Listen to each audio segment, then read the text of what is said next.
Well, I remember seeing it back in, I think it was high school Spanish class. It was one of the field trips that we did, and it was like in the middle of the day, we saw some flamenco group, and I thought it was really cool.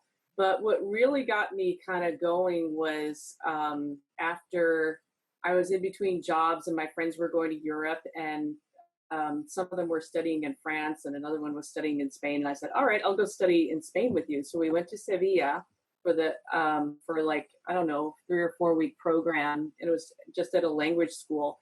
And so there were a lot of people there who were studying language in the morning, and then in the afternoon they were studying flamenco.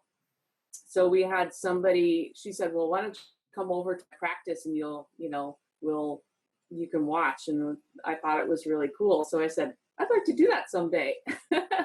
So that was back in the 90s. I probably didn't start until about 2000 when I saw it. The only way, I saw it at the back of Willamette Week, where somebody in town was offering flamenco classes. And that's where Oh I my gosh. Yeah. really started Yeah. doing it. Well, I think that I I like exercise, and but I don't really like going to the gym or anything. So it's mostly for fitness and fun and community, and yeah, just to kind of, to keep it going, because it's like I've had it for so long that there's no reason to stop, right? So that just kind of keeps me going, and so it's fun.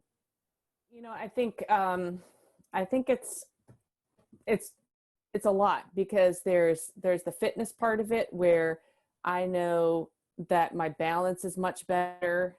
I know, like, if I go on a hike or something, I'm not really afraid of falling.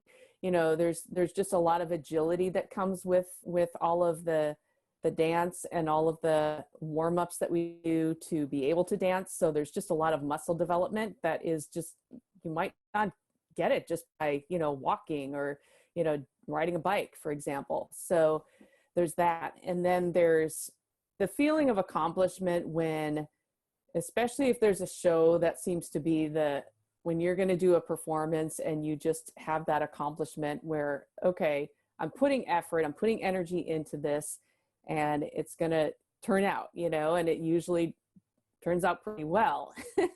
And so it's just, you can kind of take that mindset and go, okay, if I just plug away at this, whatever it is I want to do, just plug away at it and just make progress, and just try to maybe even think of the progress that you would like to see. And it could be something very subtle and small, but that still is progress, right? So I think that's, just the ability to see something like a performance or a choreography come to fruition as a performance is, can help you a lot with a lot of goals in life too.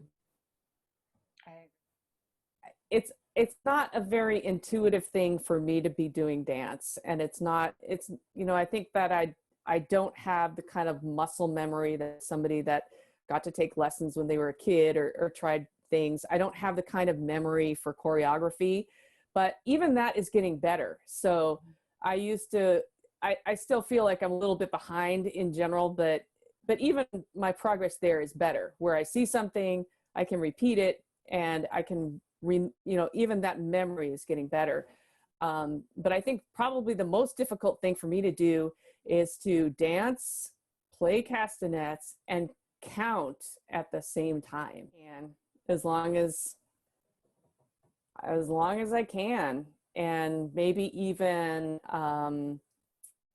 if there comes a point when I can't even do as much as I can now, I think I would still be doing it, because I think one of the things that I realize as an adult is, if you don't use it, you lose it. So for me to take any kind of a break, even if it's one that's not by choice, if you're out of town or something, I get back into it. And there's so many little excuses that can go through your head, like, well, I didn't go last week.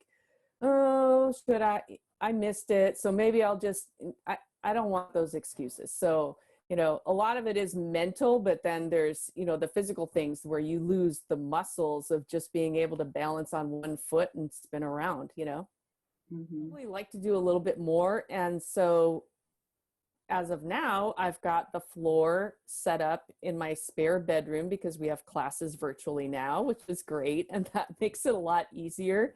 I don't practice as much as I'd like to, but my excuse is that I just show up to class and I don't worry about practice. And sometimes practice could mean that I'm running through something in my head and I'm not even actually dancing, or just moving, or even focusing on my posture and breath in a regular daily setting like my office. That's practice too, right? So yeah, I'm pretty satisfied given the fact that I have a million other interests too.